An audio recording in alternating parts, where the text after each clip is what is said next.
everyone. Welcome to Drive Your Diversity Sourcing with SeekOut. First, we'll introduce myself and our guest speaker. So I'm a customer success manager at SeekOut. Prior to this role, approximately 10 years of combined experience in recruiting and sourcing. I started at a nationwide recruiting agency and also corporate recruiting before transitioning into the customer success role, where I now train users on how to use SeekOut. And then also very happy to introduce Gage Nordloff over at West Monroe. He's a Chicagoland native and a graduate of DePaul University. We've been working together for the past several months, as West Monroe is one of our recently onboarded accounts, and they've shown a lot of success. And specifically, Gage has some things to share about his experience in our partnership, which is going to be the topic of this discussion. Again, feel free to ask any questions or chat throughout. And I'm going to start with a quick overview of SeekOut, and then he'll get into his presentation specifically. So for SeekOut's capabilities, we provide some of the best-in-class Boolean search capabilities. So you can think of SeekOut as a search engine, a candidate search engine, and we'll go out and scour the web for any publicly available information on candidates and cross-reference any information that we can find on, let's say, their LinkedIn profile with 37 other social media, aggregate that and to consolidate it into a single profile that you can search using keywords, Boolean, advanced Boolean. You can use filters to narrow down by location and other, there's specific filters where you can find specific experience that someone lists, and then other things that we can infer about their experience, like diversity, clearance, security clearance level, etc.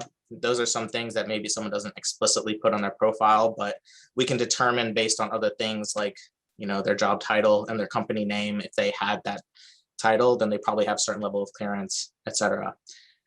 So you can use those to find candidates. We have power filters that are pre-built searches on the back end, so that even a brand new sourcer or recruiter can just pop into SeekOut, click on a power filter, and find all kinds of different, let's say, Java developer candidates without having to know. You can put Java or J2EE or JEE or Java Enterprise Edition. You don't have to worry about adding huge Boolean or statements or adding a bunch of things to a list. Just click on the power filter and it'll do the search for you. You can also create custom power filters for, let's say you have a competitor list and you'd like to make a large or statement and just put all that together in one click of a search, so that anytime you onboard new team members, it's already ready to go. We have that function available. And you can help build those out by contacting your customer success manager directly. So we also have those diversity filters that I mentioned previously. You can narrow down by female, Hispanic, Black or African American, Asian, veteran, inferring that based on different things in their profile, like pronouns used, first names globally and not just babies' names, etc. We have GitHub and expert licenses, which are add-ons to our over 600 million public candidate database. If you go with Premium Tech, you can get access to search those 29 million GitHub profiles specifically. And then for expert, you can search Google Scholar and Microsoft Academic profiles. Those are going to be add-on packages from the premium, but they are available. And a lot of customers end up using those because it's not available anywhere else. You can find, if you find the perfect candidate, you can clone that candidate and find other ones similar and go ahead and vote on those and narrow down your results that way. It's just a whole brand new way of searching where you can use a single candidate or a group of candidates and just will parse out the information and find similar people for you. We have insights, which will constantly update while you search and give you a bird's eye view of the talent landscape.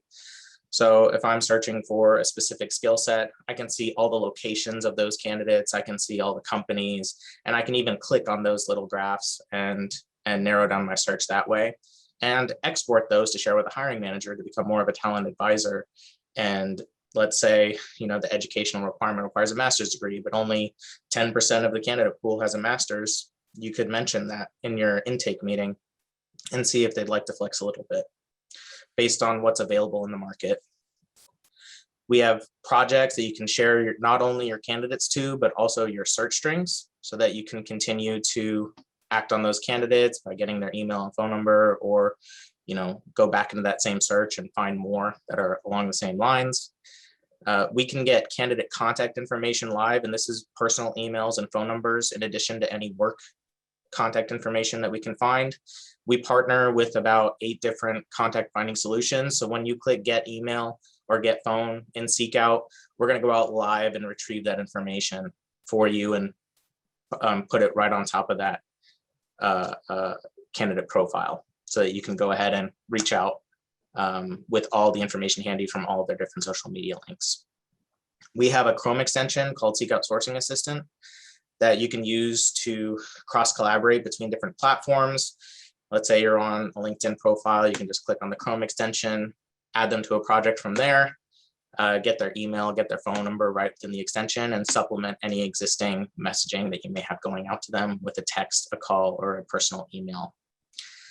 We also have a little button at the bottom right, little blue smiley face, to get help if you ever need immediate support. We're available 20 hours of the day, from 7 a.m. to 5 p.m. Pacific, and then 7 p.m. to 5 a.m. Pacific. Or you can always email support@seekout.io. And yeah, SeekOut's mission is to provide customers competitive edge in recruiting hard to find and diverse talent for digital transformation. And we do that through all of these different capabilities. Today, Gage is going to be going through specific examples of how he used SeekOut. So our agenda is going to be,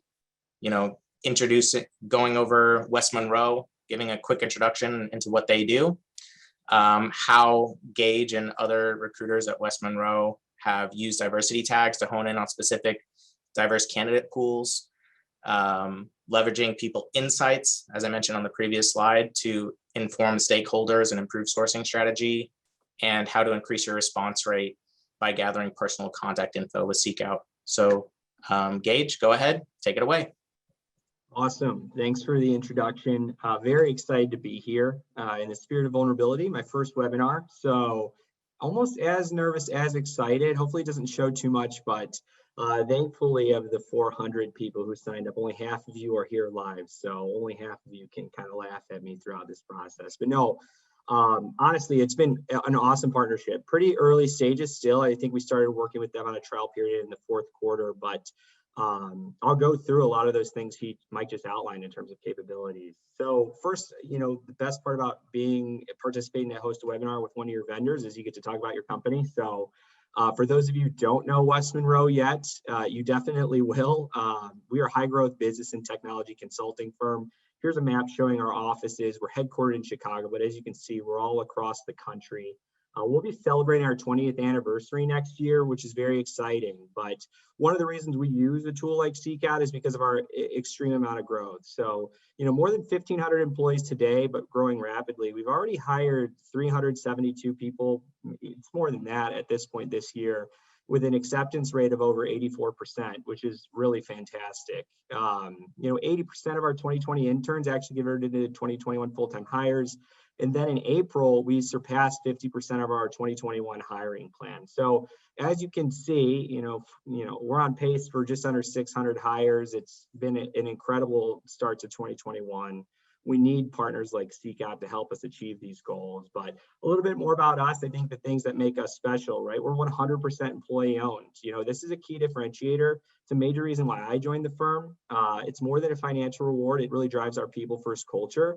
And then we also have a really strong emphasis on making a positive impact on our communities as well. We've done over $1 million in pro bono project work, over 9,000 volunteer hours a year. And we've even done over 800,000 in public donations as a firm. The last thing I'll highlight on this slide is just, we are a national firm, but we do have a partnership for global clients with Bearing Point in Europe. This slide here is one of my favorite slides about West Monroe. I'll read this part out because I think it's important. We work with diverse multidisciplinary teams made up of industry, operational, and technical experts who break down silos and create quantifiable financial value for our clients. I know, boring reading right off a slide, but I think it's important. Hit on specifically that bold part. We don't just come to the table with, what we're going to do from a, qualitative standpoint. We always lead with that quantifiable financial value for our clients, and it's a big reason why we're successful. The other thing to highlight on this slide, so if you look over on the right side, over at the top, you're going to see a breakdown of the core industries that we work within. You're also going to see over to the right on the middle, the different functional expertise areas, and then the bottom, the technical expertise areas that we bring our level of expertise to the clients that we serve. So just looking at those industries and looking at the areas that we focus, a major reason why we've continued to grow throughout even the pandemic is because our deep roots in technology and our expertise in areas and industries that have also grown throughout the pandemic. And then finally, on West Monroe, as we work toward building a more inclusive and diverse workplace, we lean on our employee resource groups that help foster those principles and help bring our organizational mission, our values, and our strategy to life. You can see them highlighted there in the middle of the screen, and as we partner to the left there, we have really fantastic partners that help guide us and help us get to where we want to go when achieving our hiring goals. And I think it's important to note, because of tools like SeekOut, we are currently tracking at or above our diversity hiring goals in all of our categories. That's cool to say today, but like most companies, we're not celebrating that. We have a long way to go, which is why we continue to invest in tools like SeekOut to help us grow and get us to where we want to be. So we're going to open up with a poll here. Let me see if I can not mess this up.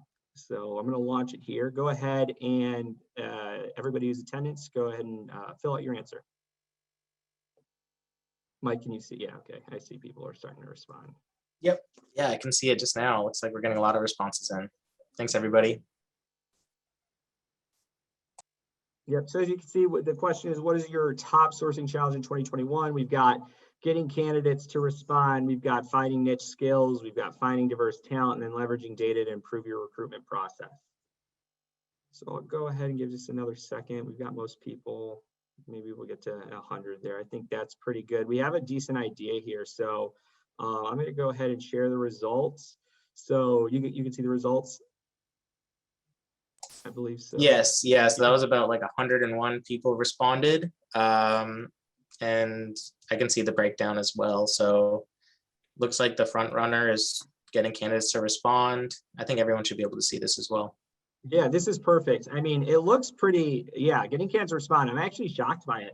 And I will address that literally on one of the last slides that I talk about. But, I think it's really safe to say, I guess leveraging data to improve your recruitment process, maybe not for this group. I'm going to challenge you on that with some of the slides that I put together here. But I think it's safe to say that while one of these might be your top sourcing challenge, we probably, if we had the option to, would have all chose, 2, maybe 3, maybe all of them. So I'll use the rest of the time to kind of go through, how West Monroe is tackling these challenges using SeekOut. So the first slide I'm going to get to, hone in diverse candidate pools with diversity tags. So, I think like most recruiters or talent acquisition professionals, when you sit on these sales meetings with people like Mike and they're trying to tell you how they can solve world problems, you come in a little bit skeptical. This right here was the very first thing that I was blown away by with SeekOut is their diversity tag. So you can see a picture on the left there. It shows the different tags, but it's because I've yet to come across another sourcing tool that offers such, I would just say, a simple, user-friendly approach to searching for these demographic groups. Their diversity tags, they use machine learning and AI to classify candidates into appropriate categories, and their current position and recall is above 90%. In fact, I highlighted it here on this slide, but, SeekOut finds 2.2 times more female candidates and 5.8 times more Black candidates or African-American candidates than competing sourcing tools. I think that's pretty incredible, and 90% recall, and then some of the stats they have to kind of back it up. Like everybody else, like if you're a sourcer on this call or a recruiter on this call, we're all guilty of using some of these old school tactics. I remember sitting in one of the first trainings I did when I got into recruiting in 2014, and it was, searching for, top female candidates by the top 100 female names, or, we've even run searches and campaigns to target, Black college students at HBCUs. And I actually sat on a webinar hosted by SeekOut's diversity leader a few weeks back. Some of you probably got to do that as well. And she shared some pretty crazy stats that blew my mind. And I would say if you walk away with anything, walk away with just kind of these numbers in mind. If you search for female candidates based on the top 100 female names, you're only getting 20% of all female candidates. And within that pool, it's predominantly white. Right? If you go and you're searching for just, Black college students and you're solely targeting HBCUs, that's only 9% of Black college students in the country. I'd rather have 90% recall on a large population than 9% of the total group that you're fishing within. It's not effective ways for searching for these diverse candidates. So, we piloted SeekOut for 2 weeks back in December. If you haven't used the tool yet, hopefully some of this stuff will get you excited about it. But in that 2-week period, we added a ridiculous number of candidates into our ATS, countless numbers of candidates, that we weren't seeing in some of our sourcing strategies from other tools. We actually, in those 2 weeks, identified 2 hires, one of which was a senior level leader in our firm at a role that was open for more than 2 years. So this instant success was a deal breaker for us. We went from, I think, 10 licenses to doubling that number almost instantly. And then, I can personally say a position that I filled in partnership with our sourcing team this year was our head of I&D. I think they marketed it for the webinar, but our head and our leader for I&D at West Monroe, she came from using these filters in SeekOut.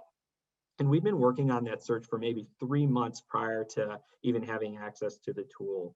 And the last thing I'll highlight on this slide here is that image at the bottom. So you can see it's a profile picture with a cat. You've got instead of the candidate's name, the initials. No secret here, this is my profile, but SeekOut also offers a blind hiring mode. And that's what it would look like if you turn it on. Unconscious bias is real. It's talked about like crazy. We've all been in trainings on it.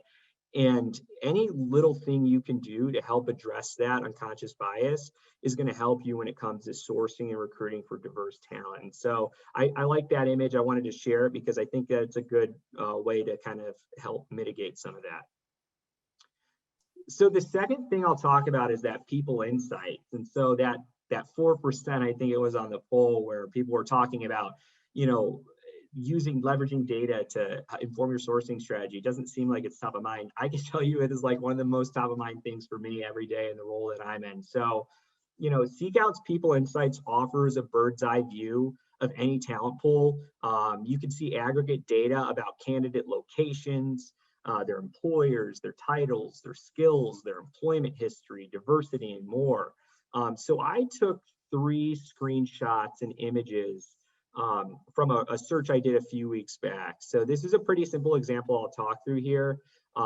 This information is from a People Insights report. I was looking for Black or African American director level talent at some of our top competitors, so 25 other consulting firms that we would compete with for talent.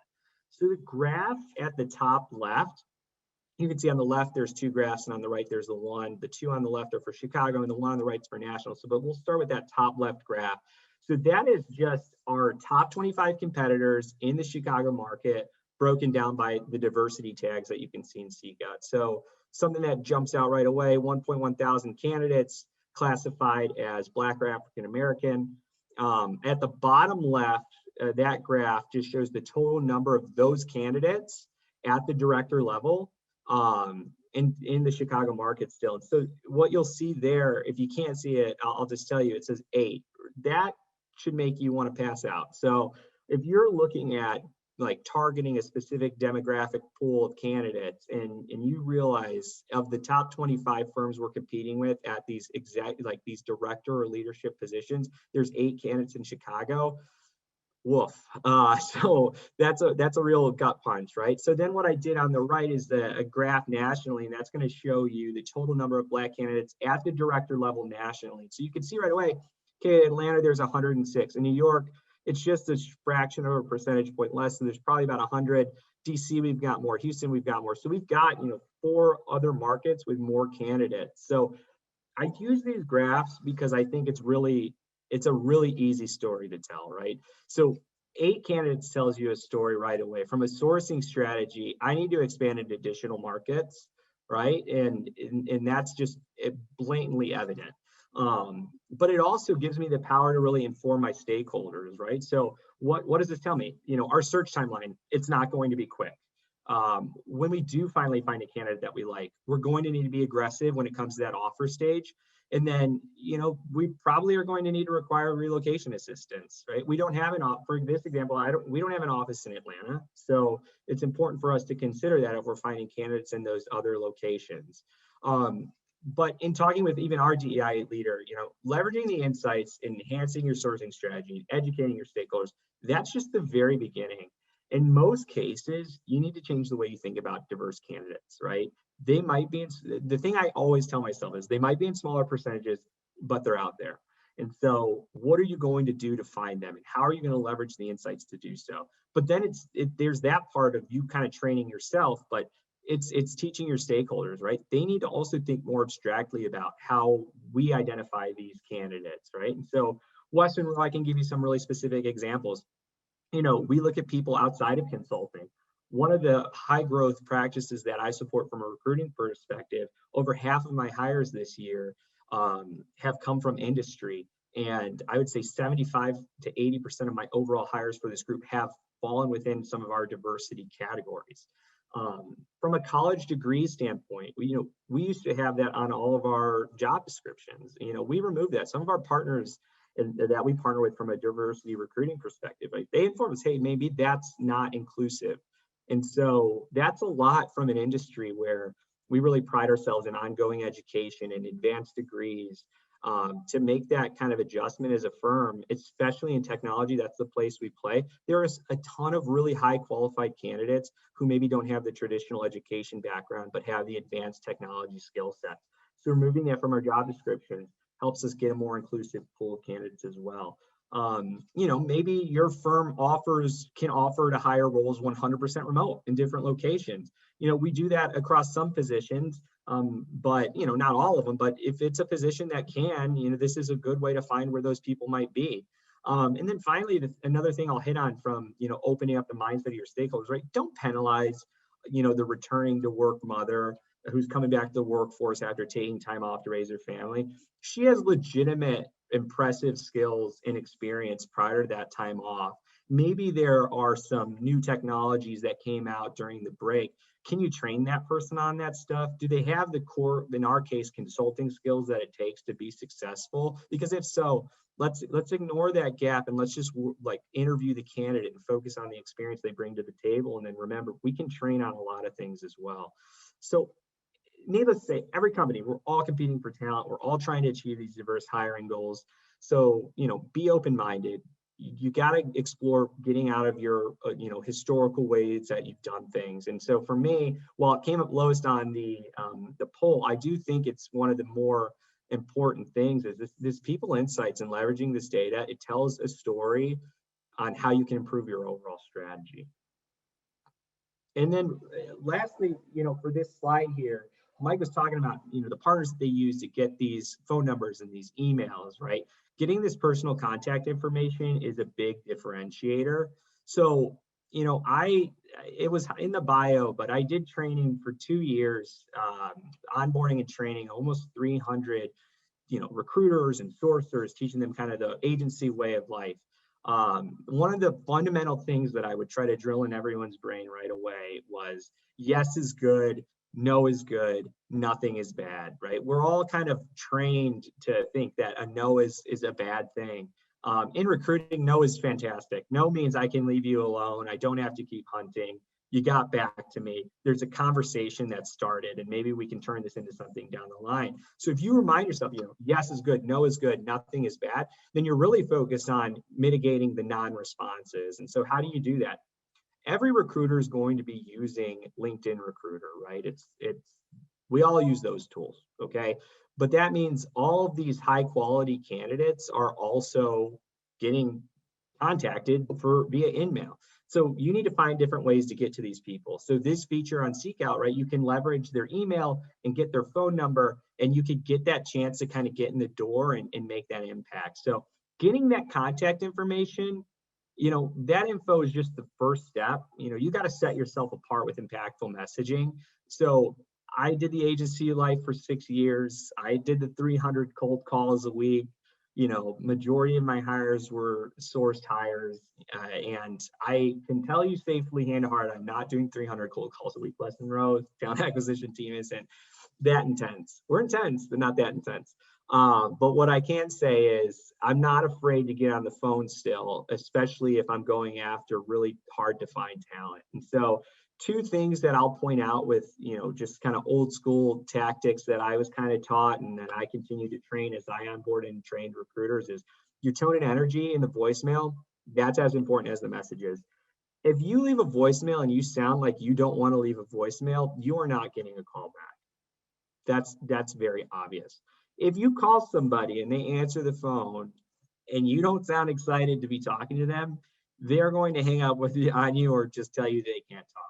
So bringing that energy, I think, is really, really important. The second thing I'll highlight from a voicemail standpoint, even a phone call when you get somebody live, I never would advise leading with your name and where you're calling from, right? Hi, hi, Mike, this is Gage from West Monroe. That is the second in the voicemail, your voicemail gets deleted because now they know who you are. Now they know why you're calling. Maybe they never heard about West Monroe. They think you're just trying to sell something. That is the end of it. And so for me, it's all about starting with the candidate's name and the reason why you're calling. Hi, Mike, the reason I'm calling is because what this does is it allows you to get kind of through that next level of the gatekeeping on a voicemail or message. They don't know who you are. They're like, who is this? Why are they calling? And so they're at least going to hang on to at least hear that part of it. And if you can get them with that value prop, the reason I'm calling today, you might have a better odds of getting them to call you back, or you'll have them more engaged on the front end of the call. And then finally, with the email side of these things, right? So there's tons of content online. We all know about this content. You could leverage, just Google best recruiting, emails and subject lines. But I'll highlight some of the main points that I like to make or that we kind of practice here. So having that impactful subject line, that's huge. So it's funny. My wife's also in talent acquisition. We talked about. I told her I was going to use some of our go-to, I should say our go-to, nothing's that unique where we're the only ones using these subject lines, but we battle on whether or not we should share our best ones because we're all competing for talent. But I'll tell you the two that I have a lot of success with, and maybe you can leverage those as well. But the first one is I'll use somebody's name at our company. So in this case, if I'm trying to get hold of Mike, I'd say Mike at West Monroe would be my subject line. Sounds kind of crazy. Like, why would that work? I could tell you the differentiator and just calling out somebody's name in the subject line, it immediately tells the candidate that it's not a mass mail, right? Unless I'm only sourcing for Mike's, then, if that's what they're thinking, no candidate thinks that, then that's one thing. But honestly, using that tends to get me a pretty high response rate. And the second thing I'll do is usually say, what's next after fill in the blank, the company they're working at, ? And it's another way, right? I'm specifically calling out your company. Granted, I could be mass mailing or emailing candidates all at one company, but the idea here is the candidate feels like, oh, you looked at my profile, you realize, who I am, where I'm from, and it's giving them a question to answer. What's next, right? So some of the other bullets to hit on here: get to the point and quickly explain the why behind your messaging. It's the same thing with the voicemail tactic. Okay, the reason I'm calling is XYZ. Finally, or I guess not finally, but personalize that message. Have something specific in their background and create a conversation, the call to action. Have something, right? Would you be open to an introductory call in the next couple of weeks? Give them something to answer and address, and then follow up and don't give up. I think this is recruiting 101. It's oftentimes when we're the busiest is when we forget to do this piece, but it always works. Every 2 weeks I'll go back and the only sourcing messages I'll leave are to candidates that I've had zero response from. And so you turn a 0% response rate into, and a lot of times 30%, 40% response rate just by hitting them again with even more specific messaging. And so again, Mike talked about on the front of the call, this is a really great feature, that email, and get that phone number. We can use these tactics that we've all grown up learning in recruiting, and we can get and break through the barrier of all the candidates. So those are kind of the main things that I wanted to talk about, right? So hitting on that contact information, leveraging the people insights to tell a more impactful story to adjust your sourcing strategy and inform your stakeholders, and then using their diversity tags. I mean, we're all looking for diverse talent. Everybody is. And so finding the easiest way to get to those talent pools is I don't know why you wouldn't want to take advantage of it.